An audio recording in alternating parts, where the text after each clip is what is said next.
বাংলাদেশ জাতীয়তাবাদী দল বিএনপির ৪৬তম প্রতিষ্ঠাবার্ষিকী আজ। ১৯৭৮ সালের এই দিনে তৎকালীন প্রেসিডেন্ট জিয়াউর রহমান বিএনপি প্রতিষ্ঠা করেন। ৩ বার রাষ্ট্র ক্ষমতা এবং ২ বার সংসদে বিরোধী দলে থাকা বিএনপি দেশের জনপ্রিয় রাজনৈতিক দল। আগামীতে সুষ্ঠু নির্বাচন হলে আবারও জনগণের ভোটে জয়ী হয়ে সরকার গঠন করবে বলে আশাবাদী দলটির নেতারা। ১৯৭৫ সালে রাষ্ট্র ক্ষমতায় আসার প্রায় ৩ বছর পর বিএনপির প্রতিষ্ঠা করেন সেই সময়ের প্রেসিডেন্ট জিয়াউর রহমান। নিজের গড়া জাগো দলের বিলুপ্তি ঘটিয়ে ৭৮ সালের ১ সেপ্টেম্বর রমনা রেস্তোরাঁয় ঘোষণা করেন বিএনপির সাংগঠনিক কাঠামো। বাংলাদেশের স্বাধীনতা ও সার্বভৌমত্ব চেতনাকে জনগণের মনে সুদৃঢ় ভিত্তিতে প্রতিষ্ঠিত করে ১৯ দফা কর্মসূচি নিয়ে এগিয়ে চলা দলটি পরের বছর জয়ী হয় সংসদ নির্বাচনে। বাংলাদেশি জাতীয়তাবাদের ভিত্তিতে তিনি এদেশের জনগণকে ঐক্যবদ্ধ করে এদেশের উন্নয়ন এবং গণতন্ত্রকে তিনি অগ্রাধিকার দিয়েছিলেন। সেই জন্য জিয়াউর রহমানকে কিন্তু এদেশের জনগণ গ্রহণ করেছিল। ১৯৮১ সালের ৩০ মে বিপদগামী একদল সেনা সদস্যের হাতে জিয়াউর রহমান নিহত হলে বিএনপির হাল ধরেন বেগম খালেদা জিয়া। তার নেতৃত্বে ৩ বার সরকার গঠন করে দল।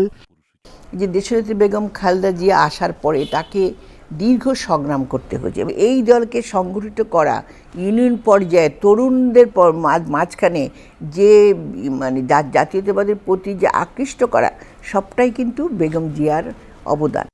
২০০৭ সালের জরুরি অবস্থার পর কঠিন রাজনৈতিক সংকটের মুখোমুখি হয় বিএনপি। এরপর টানা ১.৫ দশক আওয়ামী লীগের দমনপীড়নের মুখে রাজনীতির মাঠে কোণঠাসা হয়ে পড়ে দলটি। মিথ্যা মামলায় ২ বছর কারাগারে থেকেছেন খালেদা জিয়া। নির্বাহী আদেশের শর্ত সাপেক্ষে মুক্তি পেলেও অসুস্থতা ও বিধি নিষেধের বেড়াজালে রাজনীতিতে নিষ্ক্রিয় হন তিনি। এত নিপীড়ন, নির্যাতন, গুম, খুন, হত্যা, মিথ্যা মামলা, চাকরিচ্যুত, ব্যবসাচ্যুত, বাড়িঘরচ্যুত, মানে পালিয়ে বেড়ানো, ৬০ লক্ষ লোকের বিরুদ্ধে মিথ্যা মামলা, এসব মিলিয়ে আমি বলি সবসময় জ্বলে পুড়ে খাঁটি সোনায় পরিণত হয়েছে বিএনপি। ৫ আগস্ট ছাত্র জনতার অভ্যুত্থানে শেখ হাসিনা সরকারের পতনের পর থেকে নতুন করে উজ্জীবিত হন বিএনপির নেতাকর্মীরা।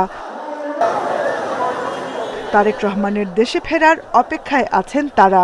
দলের প্রতিষ্ঠাতা জিয়াউর রহমানের আদর্শ অনুসরণ করে আগামীতেও বিএনপি দেশের মানুষের জন্য কাজ করবে বলে জানিয়েছেন দলটির নেতারা। Jahanara Parvin, Independent News, Dhaka. সুষ্ঠু নির্বাচনের জন্য বর্তমান সরকারকে বিএনপি পর্যাপ্ত সময় দেবে বলে জানিয়েছেন দলের মহাসচিব মির্জা ফখরুল ইসলাম আলমগীর। এ নিয়ে নেতাদের অযথা বক্তব্য না দেওয়ার আহ্বান তার। এদিকে দখলদার চাঁদাবাজদের বিএনপিতে ঠাঁই নেই জানিয়ে বিশৃঙ্খলাকারীদের পুলিশের হাতে তুলে দিতে নেতাকর্মীদের নির্দেশনা দিয়েছেন মির্জা ফখরুল। শনিবার কুমিল্লায় আলাদা অনুষ্ঠানে এসব কথা বলেন তিনি। বন্যা দুর্গতদের মধ্যে ত্রাণ বিতরণের জন্য শনিবার কুমিল্লায় যান বিএনপি মহাসচিব মির্জা ফখরুল ইসলাম আলমগীর। শুরুতে লালমাই উপজেলায় ক্ষতিগ্রস্তদের হাতে বিভিন্ন সামগ্রী তুলে দেন তিনি। সংক্ষিপ্ত বক্তব্যে মির্জা ফখরুল বলেন, সুষ্ঠু ভোটের পরিবেশ তৈরিতে অন্তর্বর্তী সরকারকে সমর্থন করছে বিএনপি। সরকারের সময়কাল নিয়ে নেতাদের বিভ্রান্তিকর বক্তব্য না দেওয়ার আহ্বান জানান তিনি। নতুন সরকার মাত্র ২০-২২ দিন বয়স হয়েছে, একে আমাদের সময় দিতে হবে যে সে যেন একটা সুষ্ঠু নির্বাচন করার মতো পরিবেশ তৈরি করতে পারে, তাই না? আগে ভাগে বেশি কথা বলা ঠিক হবে না। এরপর নাঙ্গলকোট উপজেলায় বন্যা দুর্গতদের হাতে বিএনপির পক্ষ থেকে ত্রাণ সামগ্রী তুলে দেন দলের মহাসচিব। সেখানে নেতাকর্মীদের উদ্দেশ্যে সংক্ষিপ্ত বক্তব্যে মির্জা ফখরুল বলেন, বিএনপিতে চাঁদাবাজ, দখলদারদের কোনো আশ্রয় নেই। এ ধরনের কাজে কেউ জড়িত থাকলে তাদের পুলিশের হাতে তুলে দিতে নেতাকর্মীদের প্রতি আহ্বান জানান তিনি। কোনো চাঁদাবাজি চলবে না, কোনো দখলদারি চলবে না। যারা এগুলো করবে তাদেরকে ধরায় দেন, তাদেরকে আইন শৃঙ্খলা আইনের হাতে সোপর্দ করেন। এরাই আমাদের দলকে নষ্ট করতে চায়।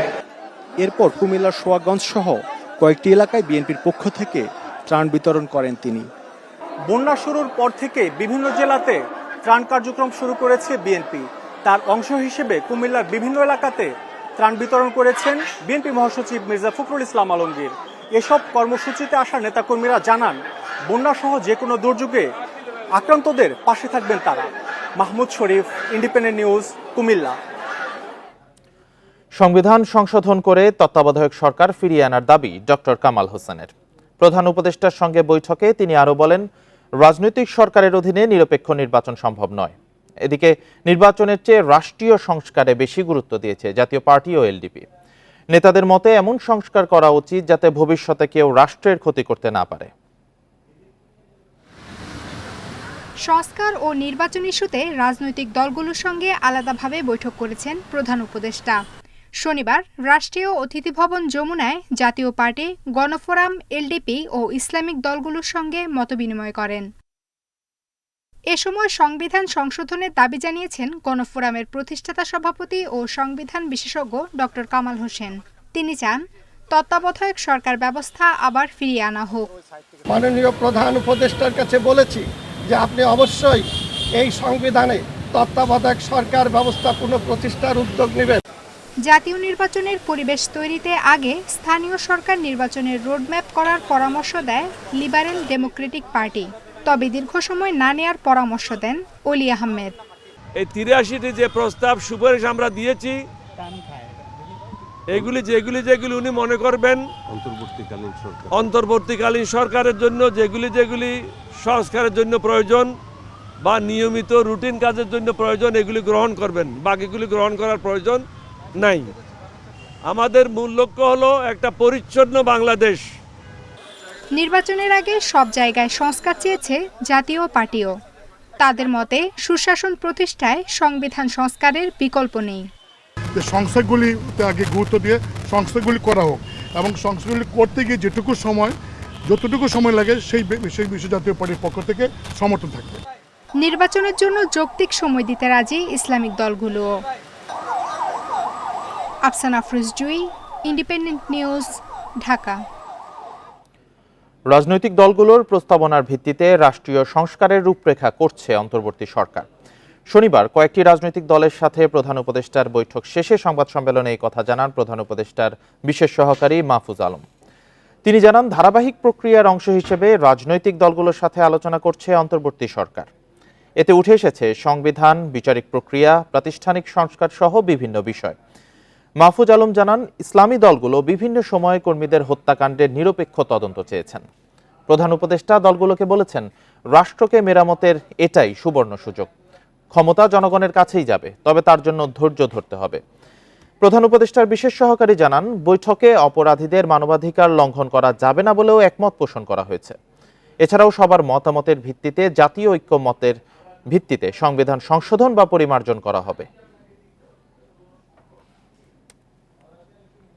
মাননীয় উপদেষ্টাও আশাবাদ ব্যক্ত করেছেন যে সবার সাথে মিলে সবগুলো রাজনৈতিক সংগঠন এবং রাজনৈতিক প্ল্যাটফর্মকে সাথে নিয়ে উনি বাংলাদেশের আগামীর যে রাষ্ট্র সংস্কার এবং এর রূপরেখা উনি খুব শীঘ্রই উপস্থাপন করবেন। সূত্রপুর ও বাড্ডা থানার পৃথক 2 হত্যা মামলায় সাবেক আইসিটি প্রতিমন্ত্রী জুনায়েদ আহমেদ পলকের 3 দিন করে 6 দিন রিমান্ড মঞ্জুর করেছে আদালত। সকালে ঢাকার মেট্রোপলিটন ম্যাজিস্ট্রেট মইনুল ইসলামের আদালত শুনানি শেষে এই আদেশ দেন। এদিকে লালবাগ থানার হত্যা মামলায় শামসুল হক টুকু, আরিফ খান জয়, মোহাম্মদ সোহাইলেরও 3 দিনের রিমান্ড মঞ্জুর করেছেন আদালত। আর আদাবর থানার হত্যা মামলায় আহমদ হোসেন ও তানভীর হাসান সৈকতের 3 দিনের রিমান্ড মঞ্জুর করা হয়েছে। এ নিয়ে সবার 3য় দফার রিমান্ড মঞ্জুর হয়েছে। এর আগে ভোরে সাবেক প্রতিমন্ত্রী পলক, টুকু, জয়, এমপি আহমদ হোসেন, নৌবাহিনী কর্মকর্তা এম সোহাইল এবং ছাত্রলীগ নেতা সৈকতকে ঢাকার সিএমএম আদালতে নেওয়া হয়। পরে রাজধানীর বিভিন্ন থানার হত্যা মামলায় তাদের 7 দিনের রিমান্ড আবেদন করে পুলিশ। এর আগে গত 25শে আগস্ট পৃথক হত্যা মামলায় সবার বিভিন্ন মেয়াদে রিমান্ডে নেওয়ার অনুমতি দেয় আদালত। আজকের যে আসামিরা তারা রিমান্ডে ছিল এবং আয়ুষাব বারবার রিমান্ড চাওয়ার পরও এবং পরবর্তীতে ফার্দার কেন রিমান্ড চাওয়া হয়েছে আমরা যখন জিজ্ঞাসা করেছি তখন আয়ুষাব সুনির্দিষ্ট কোনো উত্তর দিতে পারে না। সাবেক আইসিটি প্রতিমন্ত্রী তার বিরুদ্ধে বিজ্ঞ আদালত সন্তুষ্ট হয়ে 2টি মামলায় 3 দিন করে মোট 6 দিন রিমান্ড মঞ্জুর করেন এবং অপর আসামিদের ব্যাপারে প্রত্যেকের বিরুদ্ধে 3 দিনের রিমান্ড বিজ্ঞ আদালত সন্তুষ্ট হয়ে মঞ্জুর করেন। রাজধানীতে হামলা আর আগুনে ক্ষতিগ্রস্ত বেশিরভাগ থানার কার্যক্রম চলছে স্বল্প পরিসরে। অন্য থানায় ছোট কক্ষে কাজ করছেন কর্মকর্তারা। নিজস্ব ভবনে চলছে সংস্কার কাজ। গাড়ি, পোশাক আর নথি পুড়ে যাওয়ায় পুরোদমে কাজ শুরু হতে সময় লাগবে। তবে পুলিশের মনোবল ফেরানোই সবচেয়ে বড় চ্যালেঞ্জ বলছেন ভারপ্রাপ্ত কর্মকর্তারা। বৈষম্য বিরোধী ছাত্র আন্দোলনের সময় কয়েকবার হামলা চালানো হয় যাত্রাবাড়ি থানায়। সবচেয়ে ভয়াবহ হামলা চালানো হয় 5 আগস্ট, সেখানে অগ্নিসংযোগ করা হয়। তখন বেশ কয়েকজনের মরদেহ উদ্ধার করা হয় এই থানা থেকে। এরপর থেকে এই থানার স্বাভাবিক কার্যক্রম বন্ধ রয়েছে। থানার ভারপ্রাপ্ত কর্মকর্তা জানিয়েছেন, ডেমরা থানায় একটি কক্ষে স্বল্প পরিসরে তাদের কার্যক্রম শুরু হয়েছে। তবে এই থানার স্বাভাবিক কার্যক্রম কবে নাগাদ শুরু করা যাবে সেই নিশ্চয়তা দিতে পারছেন না ভারপ্রাপ্ত কর্মকর্তা। এই ভবন এখন সংস্কার কাজ চলছে। নিরাপত্তায় কাজ করছেন শিক্ষার্থী ও আনসার সদস্যরা। ভোক্তারা আসছে, তারা কোনো প্রকার ফ্যাসিলিটিস বা সেবা পাচ্ছে না, আর তাদেরকে আমরা সবাই ডেমরা থানায় ট্রান্সফার করে দিচ্ছি। আগুনে পুড়ে যাওয়া ভাটারা থানার ভবনও ব্যবহার উপযোগী হয়নি। নিয়মিত কার্যক্রম চলছে গুলশান থানার নতুন ভবনে। এখন পর্যন্ত পুলিশদের ওইরকম কার্যক্রম হচ্ছে না, তো সাধারণ ডায়েরিগুলো আগে নিচ্ছে ওরা। বৈষম্য বিরোধী ছাত্র আন্দোলনে শিক্ষার্থীদের ওপর পুলিশ যেমন হামলা করে, তেমনি পাল্টা হামলার শিকার হয় থানাগুলো। ব্যাপক ক্ষতি হলেও এর মাঝেই কাজ চালিয়ে যাচ্ছেন পুলিশ সদস্যরা। সব সেবাই আমাদের সব মোটামুটি চালু হয়ে গেছে। এখন আমাদের আর বেশিরভাগই এখন হচ্ছে হারানো জিডি সংক্রান্ত মানুষজন বেশি আসতেছে। কর্মকর্তাদের সঙ্গে কথা বলে জানা গেছে, মনোবল হারিয়ে ফেলাই পুলিশের সবচেয়ে বড় সংকট এখন। এটি কাটিয়ে ওঠাকেই চ্যালেঞ্জ বলছেন তারা। পুলিশের মোটিভেশনাল ডেভেলপমেন্ট, কারণ তারা অনেকটাই ডিমোরালাইজড হয়ে আছে। তো আমি তাদের সাথে কথা বলছি, নিয়মিত কথা বলছি, তাদেরকে মেন্টালি গিয়ার আপ করার চেষ্টা করছি। আমরা যারা এই সিচুয়েশনে পুলিশিং করতে আসছি, তাদের তো অবশ্যই মনটাকে ওইভাবে স্থির করেই আসতে হবে যে আমরা সেবামূলক পুলিশিং করব। সেবামূলক পুলিশিংয়ের জন্যই আমরা চেষ্টা করে যাচ্ছি। ক্ষতিগ্রস্ত বেশিরভাগ থানার কার্যক্রম চলছে না নিজস্ব ভবনে। সংস্কার শেষে ভবনে ফিরতে পারলেও পুরোপুরি কাটবে না সংকট, কারণ আগুনে পুড়ে গেছে অসংখ্য গাড়ি, পোশাক আর প্রয়োজনীয় নথি। Mohammad Omar Faruk, Independent News, Dhaka. বৈষম্যহীন বাংলাদেশকে দুচোখ ভরে দেখতে চান পুলিশের গুলিতে আহত শিক্ষার্থী আব্দুল্লাহ শাফিল। ছাত্র আন্দোলনের গুলিতে তার বাম চোখ নষ্ট হয়ে গেছে, ডান চোখও নষ্টের পথে। দেশের চিকিৎসায় আরোগ্য না হওয়ায় এখন বিদেশে উন্নত চিকিৎসা দরকার। যে চোখে স্বপ্ন দেখেছেন নতুন বাংলাদেশের, সেই চোখের আলো নিভতে বসেছে।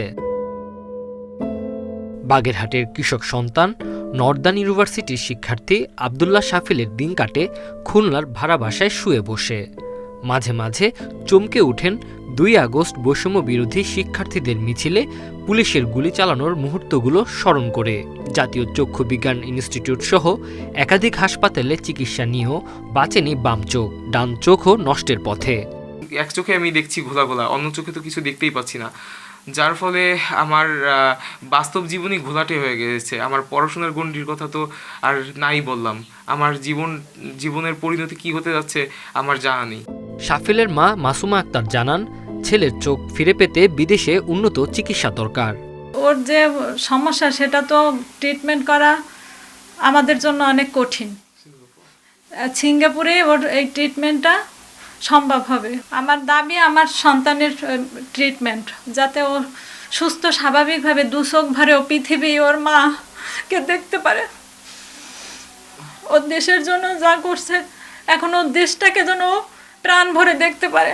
উন্নত চিকিৎসার মাধ্যমে শাফিলের চোখের গুলি বের করা সম্ভব, এতে তার দৃষ্টি ফিরবে, এমন কথা জানিয়েছেন চিকিৎসকরা। Independent news. মেঘালয়ে উদ্ধার হওয়া ছাত্রলীগের সাবেক সাধারণ সম্পাদক ইসহাক আলী খান পান্নার মরদেহ পরিবারের কাছে হস্তান্তর করেছে ভারতীয় পুলিশ। শনিবার সকালে সিলেটের তামাবিল স্থলবন্দরে তার মরদেহ হস্তান্তর করা হয়। গোয়াইনঘাট উপজেলা নির্বাহী কর্মকর্তা জানান, ভারতীয় পুলিশ আইনি প্রক্রিয়া শেষ করে ইসহাক আলীর মরদেহ বিজিবি ও পুলিশের কাছে হস্তান্তর করে। এ সময় নিহতের পরিবারের সদস্যরা উপস্থিত ছিলেন।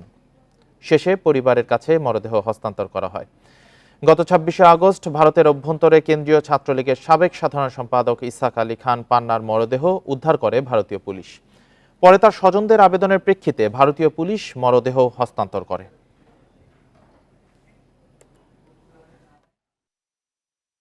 আমরা যে লাস্ট কফিনটি পেয়েছি সেটি তার যে আত্মীয়স্বজন আছে তাকে এটি হস্তান্তর করা হয়েছে এবং আমাদের আইনি যে প্রক্রিয়াগুলো আছে সেই মোতাবেকই আমাদের কার্যক্রম এখন পর্যন্ত সম্পন্ন হয়েছে। স্বাস্থ্য অধিদপ্তরে অস্থিরতা কাটছেই না। 1 মাস ধরে চলা নানা আন্দোলনে স্থবির অধিদপ্তর। অফিসে আসছেন না বেশিরভাগ কর্মকর্তা। এতে আটকে আছে স্বাস্থ্যসেবার গুরুত্বপূর্ণ কাজ। দ্রুত সমাধান না হলে স্বাস্থ্য খাতে বড় সংকট সৃষ্টির শঙ্কায় বিশেষজ্ঞরা। 2 দফা দাবিতে স্বাস্থ্য অধিদপ্তরে বিসিএস ক্যাডার অ্যাসোসিয়েশনের অবস্থান কর্মসূচি শুরু হয় জুলাইয়ে। এই আন্দোলন চলে কয়েকদিন। 5 আগস্ট আওয়ামী লীগ সরকারের পতনের পর দুর্নীতিবাজ কর্মকর্তাদের পদত্যাগ দাবিতে নতুন আন্দোলন শুরু হয়, যা চলছে এখনও। এমন বাস্তবতার মধ্যে 17 আগস্ট মহাপরিচালক অধ্যাপক খুরশিদ আলমের চুক্তিভিত্তিক নিয়োগ বাতিল হয়। নতুন দায়িত্ব পান অধ্যাপক রোবেদ আমিন। তবে আন্দোলনকারীদের তোপে অধিদপ্তরেই যেতে পারেননি তিনি। অধিদপ্তরে গিয়ে দেখা যায় অতিরিক্ত মহাপরিচালক ও পরিচালকদের কক্ষ শূন্য। বেশিরভাগ কর্মকর্তাই আসছেন না। খুলে ফেলা হয়েছে অনেকের নেম প্লেট। অলস সময় পার করছেন কর্মচারীরা। এটা যদি এইভাবে চলতে থাকে তাহলে আমাদের পশ্চাৎ যাত্রা আরও ত্বরান্বিত হবে এবং আমাদের স্বাস্থ্যের অগ্রগতির ক্ষেত্রে মারাত্মক সমস্যা তৈরি হবে। এটা খুবই দ্রুত সমাধান দরকার, কারণ এই ধরনের একটি অধিদপ্তর যেটা জীবন মরণের সঙ্গে সম্পর্কিত সেটা অচল থাকাটা অত্যন্ত অনভিপ্রেত। দেশে বাড়ছে ডেঙ্গু, আছে এমপক্সের আতঙ্কও। নতুন করে দুশ্চিন্তা তৈরি করেছে বন্যা দুর্গতদের স্বাস্থ্য ঝুঁকি। অধিদপ্তরের কাজ স্থবির হয়ে পড়ায় এসব সামাল দেয়াই চ্যালেঞ্জ। গত সরকারের দুর্নীতিবাজ কিছু কর্মকর্তা তাদের অপসারণের যদি হয়ে যায়, আশা করি খুব তাড়াতাড়ি হয়ে যাবে। অলরেডি কার্যক্রম চলছে, হলেই আমরা আমাদের যে দাবি দাবাগুলো পূরণ হলে মোটামুটি আমরা যে আন্দোলন করছি ইনশাল্লাহ আন্দোলনতে সরে আসব। বৃহস্পতিবার নিয়োগ পেয়েছেন 2 জন অতিরিক্ত মহাপরিচালক ও কয়েকজন পরিচালক। আশা করা হচ্ছে গুরুত্বপূর্ণ পদে কর্মকর্তাদের যোগদানের পর কেটে যাবে সংকট। Hasan Misbah, independent News, Dhaka. রাষ্ট্রের উন্নয়নে শিক্ষা খাতে প্রাথমিক ও মাধ্যমিক পর্যায়কে বেশি গুরুত্ব দেওয়া জরুরি বলে মন্তব্য করেছেন অধ্যাপক সলিমুল্লাহ খান। অন্যদিকে রাষ্ট্র পুনর্গঠনে সংবিধান সংশোধন নয়, পুনর্লিখনে জোর দিয়েছেন অধ্যাপক ডক্টর আলী রিয়াজ। শনিবার বিকেলে ঢাকা বিশ্ববিদ্যালয়ে পৃথক 2 আলোচনায় এসব কথা বলেন তারা।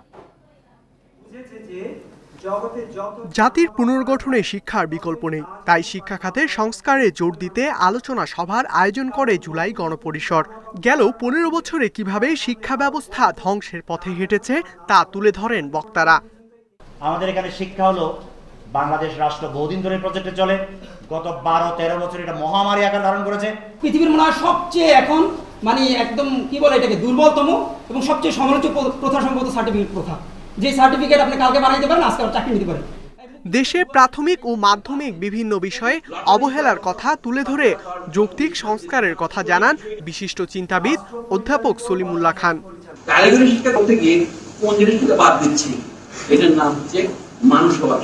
এই জন্য একটা তর্ক থেকে আমি সব তর্ককে বন্ধ করার জন্য বক্তৃতা দিচ্ছি না, বরং প্রশ্ন আমাদের এখানে উস্কে দিতে হবে যে নবম শ্রেণীতে শিশুকে নির্ধারণ করতে পারে তার পক্ষে ভবিষ্যতে কি হওয়া তার সত্যিকারের চিত্তের আনন্দের কারণ।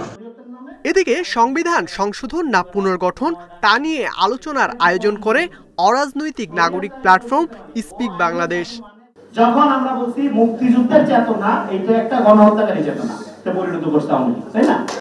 রাষ্ট্রবিজ্ঞানী ডক্টর আলী রিয়াজ বলেন, বর্তমান সংবিধান ব্যক্তিকেন্দ্রিক স্বৈরতন্ত্র তৈরির জন্য দায়ী। তাই 1971-এর স্বাধীনতার ঘোষণাকে মূল ভিত্তি রেখে জনগণের অংশগ্রহণ নিশ্চিত করে এমন সংবিধানের আহ্বান জানান তিনি। যে যদি আপনি যতই সংশোধন করেন, আরেকজন স্বৈরাচারী তৈরি করার পদ যেহেতু এর মধ্যে আছে, সাংবিধানিক একনায়কত্ব প্রতিষ্ঠার পদ যেহেতু আছে, আপনি যত ব্যান্ডেড দেন, যত ভাবেই কাটাছেড়া করেন, সেই পথ আপনি বন্ধ করতে পারবেন না সংশোধনী। এদিকে কখন নির্বাচন হবে তার চেয়ে কিভাবে নির্বাচন হবে সে বিষয়ে গুরুত্বারোপ করেন ডক্টর আলী রিয়াজ। বাংলাদেশের যে লিখিত সংবিধানটি আছে। ইকরামুল কবির, ইন্ডিপেন্ডেন্ট নিউজ, ঢাকা। এস আলমের মালিকানাধীন 6 ব্যাংক সহ মোট 9টি ব্যাংকের পে অর্ডার, চেক ও ব্যাংক গ্যারান্টি গ্রহণ না করার নির্দেশ দিয়েছে চট্টগ্রাম বন্দর কর্তৃপক্ষ। এসব ব্যাংকের তারল্য ঘাটতি থাকায় লেনদেন নিষ্পত্তিতে জটিলতা দেখা দিয়েছে। এর মধ্যে 5টি ব্যাংকে 1100 কোটি টাকা আমানত রেখে বিপাকে পড়েছে চট্টগ্রাম বন্দর। দফায় দফায় জমা টাকা ফেরত চেয়ে চিঠি দিয়েও সেটি পাওয়া যাচ্ছে না। এ বিষয়ে কেন্দ্রীয় ব্যাংকে চিঠি দেওয়া হয়েছে। সাম্প্রতিক অস্থিতিশীল পরিস্থিতিতে আমানত সুরক্ষিত এবং উন্নয়ন প্রকল্পের ক্রয় স্বাভাবিক রাখতে এস আলম গ্রুপ সংশ্লিষ্ট গ্লোবাল ইসলামী ব্যাংক, ফার্স্ট সিকিউরিটি ইসলামী ব্যাংক, সোশ্যাল ইসলামী ব্যাংক এবং ইউনিয়ন ব্যাংক থেকে গচ্ছিত টাকা নগদায়নের উদ্যোগ নেয় চট্টগ্রাম বন্দর। তবে দফায় দফায় চেষ্টা করেও এই 4 ব্যাংকের 21 শাখাতে গচ্ছিত প্রায় 926 কোটি টাকার তহবিল আদায় করতে পারেনি। এর আগে পদ্মা ব্যাংকে 22টি হিসাবে 179 কোটি টাকার আমানতের মেয়াদ পূর্ণ হলেও গত বছরের ফেব্রুয়ারি থেকে বন্দর সুদ পাচ্ছে না, ফেরত পাচ্ছে না আমানতও। এসব কারণে এই 5 ব্যাংক ও কেন্দ্রীয় ব্যাংকে চিঠি দিয়েছে কর্তৃপক্ষ। ব্যাংকের প্রতিনিধিদেরকে ডেকেছিলাম এবং তাদেরকে বলেছি আমাদের আমানতগুলা কখন ফেরত দেবে একটা সুনির্দিষ্ট ডেট যেন তারা বলে। তো সেই হিসেবে তারা আমাদেরকে চিঠি দিয়ে জানিয়েছে তারা এগুলা ফেরত দিতে ইচ্ছুক। কেউ কেউ সময় চাচ্ছে, কেউ কেউ বলছে তারা যে বিনিয়োগ করেছে সেই বিনিয়োগের রিটার্ন তারা না পেলে ফেরত দিতে তাদের দেরি হবে। আমানত ফিরে পেতে অপেক্ষা করা ছাড়া কোনো উপায় নেই বলে মনে করছে বিশেষজ্ঞরা। আস্থা যখন অর্জন হবে তখন আমানত সংগ্রহ, আমানত আসবে এবং টাকা ফেরত দিতে অসুবিধা হবে মনে করি না। তাছাড়া সরকারের একটা ইন্টারিম একটা পরিকল্পনা রয়েছে যে এস আলম গ্রুপের যে সহায় সম্পত্তি আছে এই সম্পত্তি লিকুইডেট করে ওখান থেকে টাকা উদ্ধার করার একটা চেষ্টা। জাহাজ ভেড়ানো, পণ্য উঠানামা, ইয়ার্ড ভাড়া এবং নিজস্ব জমির ভাড়া সহ বিভিন্ন খাত থেকে প্রতি বছর এই অর্থ আয় করে বন্দর কর্তৃপক্ষ। এই তহবিল থেকেই বন্দরের চলমান অবকাঠামো উন্নয়ন ও বিভিন্ন প্রকল্প বাস্তবায়নের পাশাপাশি যন্ত্রপাতি, জনবল ও পরিচালন ব্যয়ও নির্বাহ করা হয়। অনুপম শীল, ইন্ডিপেন্ডেন্ট নিউজ, চট্টগ্রাম। এস আলমের 1,13,245 কোটি টাকা পাচারের অনুসন্ধান শুরু করেছে সিআইডি। গ্রুপের মালিক সাইফুল আলম, তার স্ত্রী, সন্তান ও সহযোগীদের বিরুদ্ধে মানি লন্ডারিং আইনে এই খোঁজ শুরু হয়েছে। বিভিন্ন দেশে বিনিয়োগ হওয়ায় অর্থ ফেরানো সম্ভব বলে মত বিশ্লেষকদের। পাশাপাশি সরকারি পৃষ্ঠপোষকতায় আর যেন এমন ঘটনা না ঘটে তা নিশ্চিতের আহ্বানও জানিয়েছেন তারা। 6টি ব্যাংকে লুটপাট চালানো এস আলম গ্রুপের মালিক ও তার স্ত্রী সন্তানদের বিরুদ্ধে অনুসন্ধান শুরুর কথা বিজ্ঞপ্তিতে জানায় সিআইডি। সংস্থার ফিনান্সিয়াল ক্রাইম ইউনিট এ নিয়ে কাজ করছে। সিআইডি বলছে বাংলাদেশ থেকে 1,13,245 কোটি টাকা পাচার হয়েছে সিঙ্গাপুর, মালয়েশিয়া আর ইউরোপের কয়েক দেশে। এ পাচারে জড়িত সাইফুল আলম, তার স্ত্রী ফারজানা পারভিন, ছেলে আহসানুল আলম ও আশরাফুল আলম। এছাড়া সাইফুল আলমের সহযোগীদের বিষয়েও খোঁজ চলছে। বাংলাদেশ জাতিসংঘের দুর্নীতিবিরোধী কনভেনশনের সদস্য হওয়ায় পাচার হওয়া অর্থ ফেরানো সহজ হবে বলছেন বিশ্লেষকরা।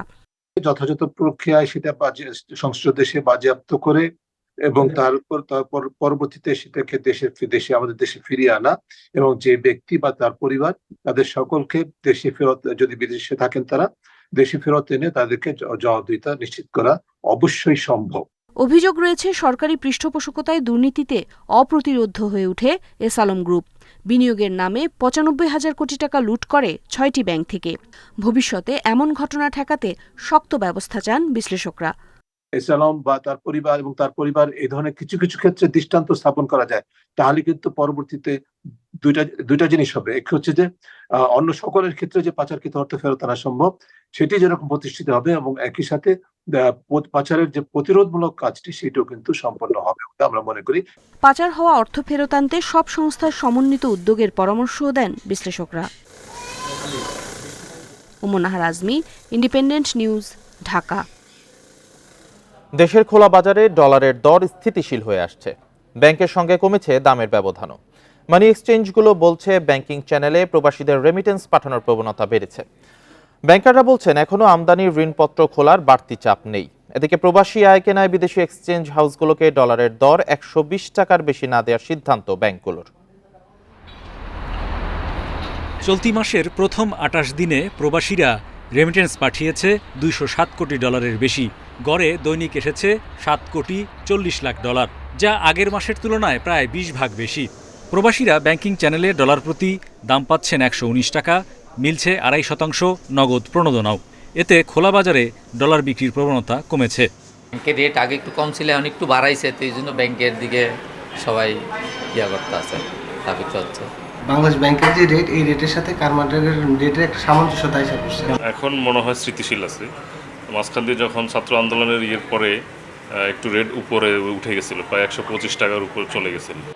এদিকে 20 August Bangladesh bank crawling peg পদ্ধতিতে ডলারের সর্বোচ্চ দর 117-র পরিবর্তে 120 টাকা করে।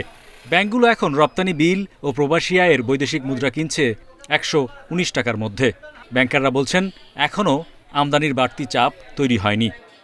Investment decisions in terms of opening LCs এগুলো হয়তো আরেকটু সময় নিচ্ছে, বাট আস্তে আস্তে আমরা দেখতে পাচ্ছি যে একটা ব্যবসায়ী যারা আছেন তারাও একটু পজিটিভ চিন্তা ভাবনা করছেন। তো এখনো ওরকম বলবো যে এলসির ওরকম চাপ আমরা এখন ওরকম পাইনি। গণ অভ্যুত্থানে দেশে পট পরিবর্তন আর ঋণের বাড়তি সুধারের কারণে মূলধনী যন্ত্রের আমদানি কমেছে। তবে ব্যবসায়ীরা বলছেন শিল্প কাঁচামালের ঋণপত্র নিষ্পত্তিতেও ডলারের ঘাটতি আছে অনেক ব্যাংকে। অ্যাজ এ কান্ট্রি যতক্ষণ না আমাদের ব্যালেন্স অফ পেমেন্টের প্রবলেমটা রিজলভ হচ্ছে ততক্ষণ কিন্তু এই সমস্যাগুলো যাবে না। ব্যালেন্স অফ পেমেন্ট রিজলভ করতে গেলে সবচেয়ে ইজিয়েস্ট রাস্তা হচ্ছে আপনার এই মুহূর্তে আমরা যদি আমাদের ডলার বরোয়িং বাড়াতে পারি, বিশেষ করে সরকারের দিক থেকে, সেটা সবচেয়ে বড় কাজে দিবে। কেবল বিদ্যুৎ ও জ্বালানি আমদানিতেই সরকারের বকেয়া 220 কোটি ডলার। পাশাপাশি বেসরকারি খাতেও বৈদেশিক মুদ্রায় বড় অঙ্কের বকেয়া আছে। Hari Saha, independent News, Dhaka. ব্রাহ্মণবাড়িয়ার আখাউড়া ও কসবায় ঘরবাড়ি থেকে পানি নামলেও কমেনি বানভাসীদের দুর্ভোগ। ক্ষতিগ্রস্ত ঘরবাড়ি মেরামত করে ঘুরে দাঁড়ানোর চেষ্টায় বন্যার্তরা। জেলায় মৎস্য ও প্রাণী খাতে ক্ষয়ক্ষতির পরিমাণ প্রায় 21 কোটি টাকা। ভয়াবহ বন্যার কবলে পড়ে ব্রাহ্মণবাড়িয়া। ক্ষতিগ্রস্ত হয় ঘরবাড়ি, ফসলি জমি, মাছের ঘের আর সড়ক। বাড়িঘর থেকে নেমেছে বন্যার পানি, তারপরও দুশ্চিন্তা কাটছে না বানভাসীদের। অর্থ সংকটে ক্ষতিগ্রস্ত ঘরবাড়ি মেরামত করতে পারছেন না অনেকেই।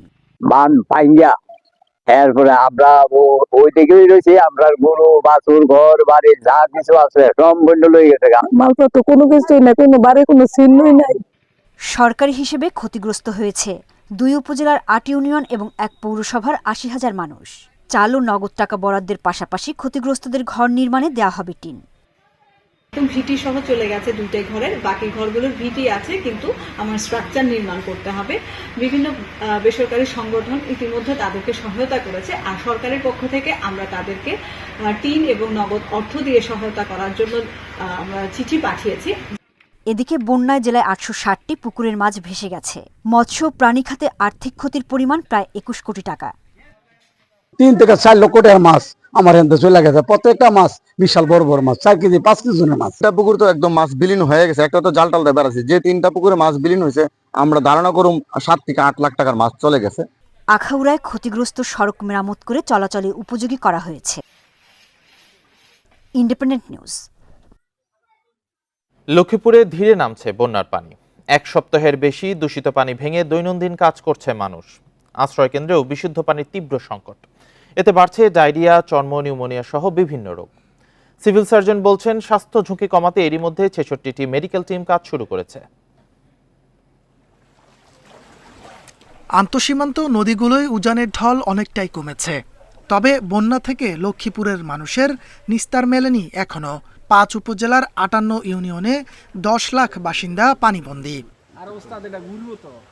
ধীরগতিতে পানি নামায় বিপাকে মানুষ।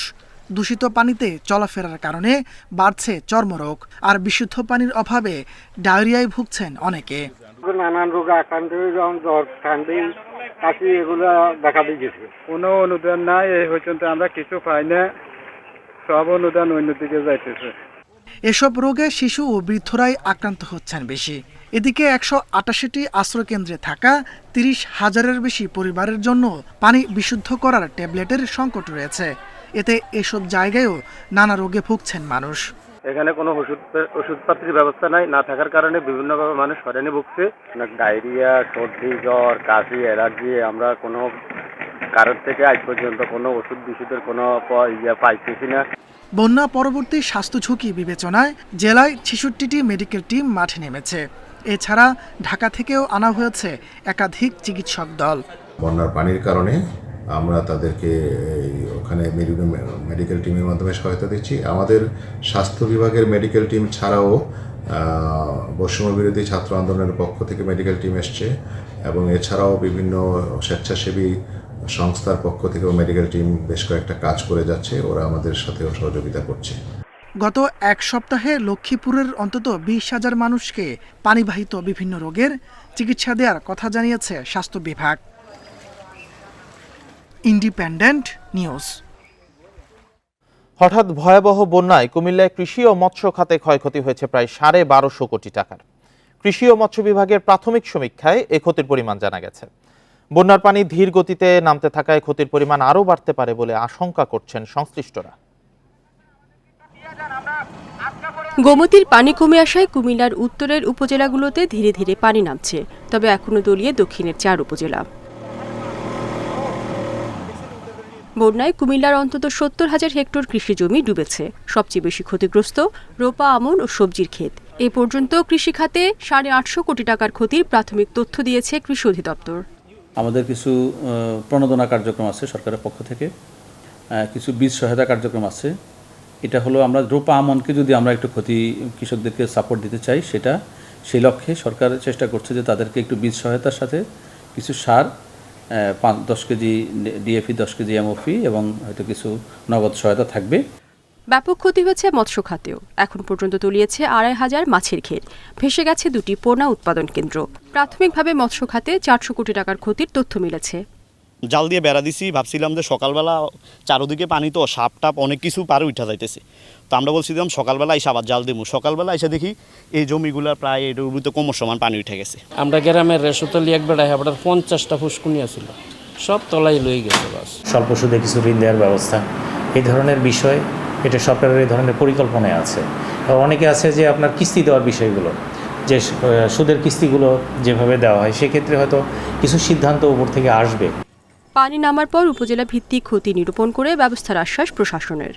বিভিন্ন উপজেলাকে নির্দেশনা দিয়েছি যে যতটুকু সম্ভব অ্যাসেসমেন্টটাকে এগিয়ে নেওয়ার জন্য, এবং আমরা সরকার যখন আমাদের কাছে ফর্মের তথ্য চাইবে, আমরা তাৎক্ষণিক যাতে আমরা দিতে পারি। এটা এবারের বন্যায় সবচেয়ে ক্ষতিগ্রস্ত হয়েছে বুড়িচং, ব্রাহ্মণপাড়া, দেবিদ্বার, লাকসাম, মনোহরগঞ্জ, নাঙ্গলকোট ও 14গ্রাম উপজেলা। Independent news. বন্যার পর নদী ভাঙনের সংখ্যা 9 জেলায় 13 পয়েন্টে। পদ্মা, যমুনা, ব্রহ্মপুত্র অববাহিকায় এতে বিলীন হতে পারে 1200 হেক্টর এলাকা। প্রতিরোধে এখনই সতর্ক হওয়ার তাগিদ দিচ্ছে centre for environmental and geographic information service. তবে গত কয়েক দশকে ভাঙন কমার তথ্যও দিচ্ছে তারা।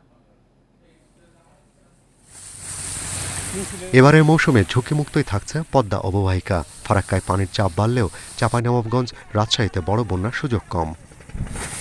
গোয়ালন্দ, ভাগ্যকুল, মাওয়া ও সুরেশ্বর পয়েন্টে বিপদসীমার অনেক নিচে পদ্মার পানি। তবে সেপ্টেম্বরে বন্যার শঙ্কা না থাকলেও তীব্র হতে পারে নদী ভাঙন।